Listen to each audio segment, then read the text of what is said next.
आहे त्या केंद्रात फक्त एक फोटो आणि त्याच्या समोर जाऊन तुम्ही पूजा आणि आरती करता. म्हणजे ताई तुला स्वामीच अनुभव देत नाही. आता मी सांगून टाकलो. अगं मला तरी केंद्रात सोड, तुला नसेल न्यायचं तर. हा चल सोडते, पण मी नाही येणार आहे.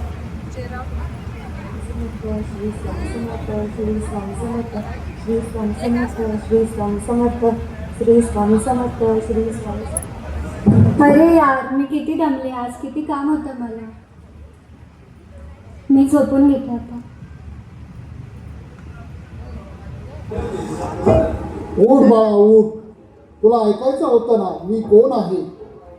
तू मला शोधत दे, मी नक्की तुला प्रचिती देईन. बापरे, मी हे काय स्वप्न पाहिलं आणि स्वामी महाराज माझ्या स्वप्नात कसं काय आले आणि ते काय म्हणत होते. माझ्याकडनं खूप मोठी चूक झाली आहे, मला केंद्रात जावं लागेल. शुभम उठ, मला केंद्रात घेऊन चल. अरे आज कुठून दिवस उगवला, तू केंद्रात यायचं म्हणती. मला केंद्रात घेऊन चल.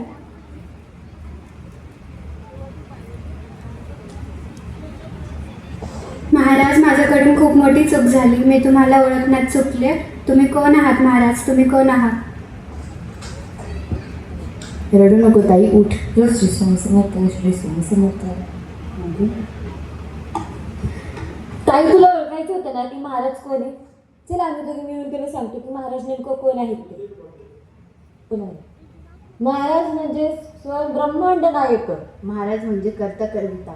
महाराज म्हणजे ते ज्यांच्या एका बोटावर सगळी दुनिया चालती. आता आम्ही तुला महाराजांबद्दल तर सांगितलं, पण आता ऐक महाराजांची कथा. तर महाराज असे होते जे एका उद्धव नावाचे होता. त्यांनी एका वारुळावर संवार केला. त्या संवारातनं रक्ताचे खूप सारे चिरकांड उडला आणि तिथून प्रकट झाले श्री स्वामी समर्थ महाराज. आता तू तर बघितलं की स्वामी कसे प्रकट झाले, पण त्यांचे रूप काय, ते कसे आले, कुठून आले, रूप काय, ते कसे आले, कुठून आले हे तुला माहित नाही. आता हे आम्ही तुला सांगतो. सगळ्यात पहिलं रूप म्हणजेच श्री दत्त महाराज. आपण श्री दत्त महाराजांचं स्वागत करूया.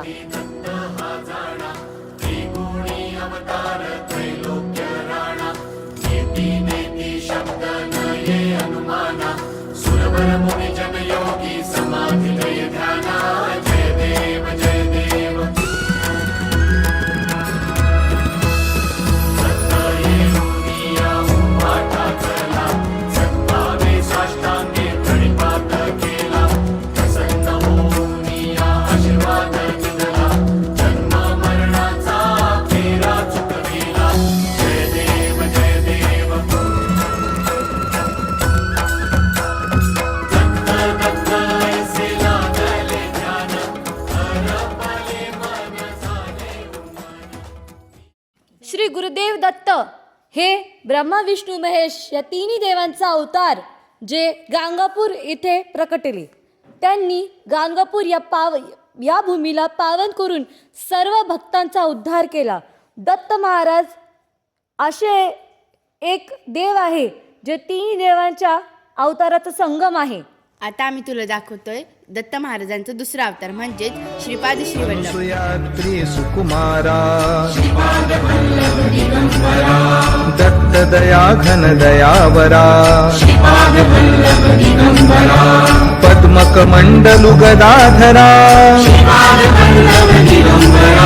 त्रिशूल हे शोभे करा षड्विध आयुध परिकरा पूर्णानंदावतारा शुभस्म रुद्राक्षाभरणा. श्रीपाद श्रीवल्लभ म्हणजे जे पिठापूर या ठिकाणी प्रकटले होते. त्यांनी पिठापूर ही भूमी पावन केली. त्यांनी हजारो लाखो लोकांचा उद्धार केला. श्रीपाद श्रीवल्लभ दिगंबरा दिगंबरा दिगंबरा श्रीपाद वल्लभ दिगंबरा दिगंबरा दिगंबरा श्री स्वामी समर्थ दिगंबरा. तिसरा अवतार म्हणजे श्री नरसिंह सरस्वती. पंचगंगा संगमनिज स्थान चरित्र दावून केले गाणगापूर गमन. तेथे भक्त श्रेष्ठ त्रिविक्रम यती जाण विश्वरूपे तया दिधले दर्शन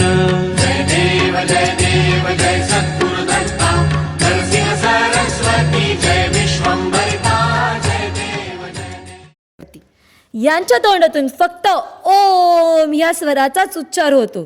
ओम म्हणजेच आपलं जे ब्रह्मांड आहे त्या ब्रह्मांडाची ध्वनी ओम जी आपले नरसिंह सरस्वती महाराजांच्या तोंडातून उच्चार होते. नरसिंह सरस्वती महाराजांनी हजारो लोकांचे उद्धार कित्येक वर्ष केले. श्री नरसिंह सरस्वती महाराज की जय. आता चौथा अवतार म्हणजेच श्री स्वामी समर्थ महाराज जे नरसिंह सरस्वती महाराजांच्या अवतारानंतर प्रकटले. स्वामी समर्थ महाराजांबद्दल तुम्हाला काय सांगायचं?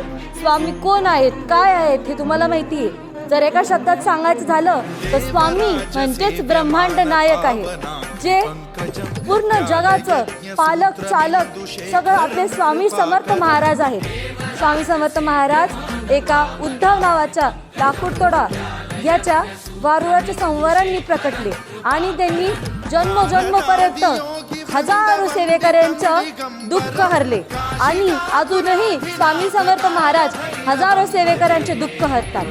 श्री स्वामी समर्थ महाराज की जय. उन्हामध्ये सावली स्वामी, दुःखामध्ये सुख हे स्वामी, कष्टामध्ये बळ हे स्वामी, वेदनेचा अंत स्वामी. उन्हामध्ये सावली स्वामी, दुःखामध्ये सुख हे स्वामी, कष्टामध्ये बळ हे स्वामी, वेदनेचा अंत स्वामी. श्री स्वामी समर्थ, श्री स्वामी समर्थ, श्री स्वामी समर्थ, श्री स्वामी समर्थ.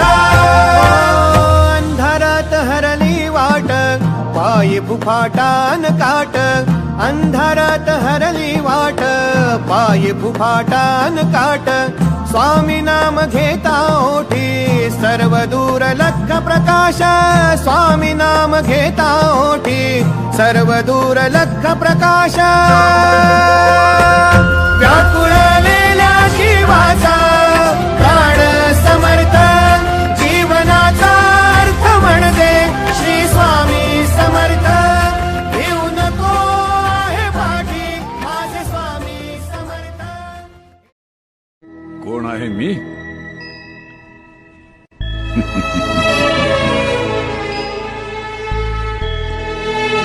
चंद्राच्या नुसत्या पूर्णत्वानं सागराच्या हृदयाला भरती आणणारं गुरुत्वाकर्षण आहे मी. सामान्यपणाच्या व्याप्तीची कवाडं बंद झाल्यावर होणारा साक्षात्कार आहे मी. विज्ञानाच्या तुझ्या अंधकारात आशेचा एक किरण घेऊन येणारं अध्यात्म आहे मी.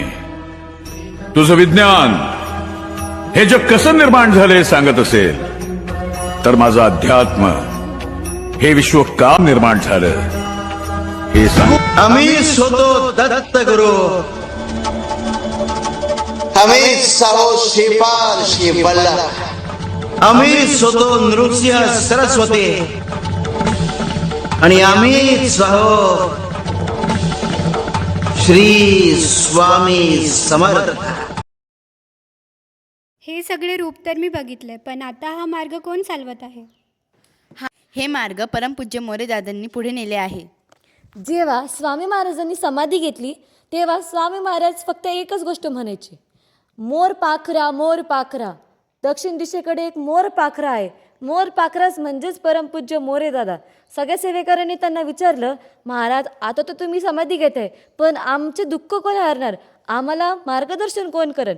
तेव्हा महाराजांनी सांगितलं, दक्षिण दिशेकडचं मोर पाखरं आहे तोच तुम्हाला पुढचं मार्गदर्शन करणार.